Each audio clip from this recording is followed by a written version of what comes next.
શિવશક્તિ સોસાયટીની અંદર નવરાત્રિમાં ખેલૈયાઓ માટે સૌથી મોટા ખુશીના સમાચાર.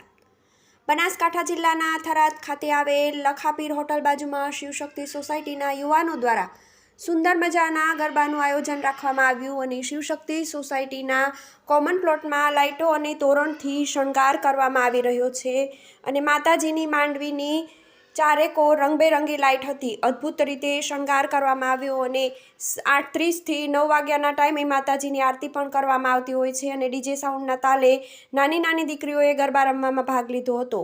ગૃહ રાજ્યમંત્રી હર્ષ સંઘવીનું ગરબા પર સૌથી મોટું નિવેદન આવ્યું છે. તેમણે કહ્યું છે કે ગુજરાતમાં આવી નવરાત્રિને 10 રાત્રિ આખી રાત ગરબા રમી શકાશે. સવારે 5 વાગ્યા સુધી પણ ગરબા રમી શકાશે. ગુજરાતીઓ ગુજરાતમાં ગરબા નહીં રમે તો ક્યાં જઈને રમે? આ વર્ષે પણ નવરાત્રિમાં રાત્રે 12 વાગ્યા પછી ખેલૈયાઓ મન ભરીને રમી શકશે માતાજીના ગરબા. ગુજરાતમાં ગરબા રસિકો મોડી રાત સુધી રમી શકશે ગરબા. વેપારીઓ પણ મોડી રાત સુધી દુકાનો ખુલ્લી રાખી શકશે. સાઉન્ડના કારણે આસપાસના લોકો હેરાન ન થાય તેની જવાબદારી નાગરિકોની રહેશે. હર્ષ સંઘવી. અહેવાલ ઢીમાવાવ, બનાસકાંઠા, TV18 ન્યૂઝ.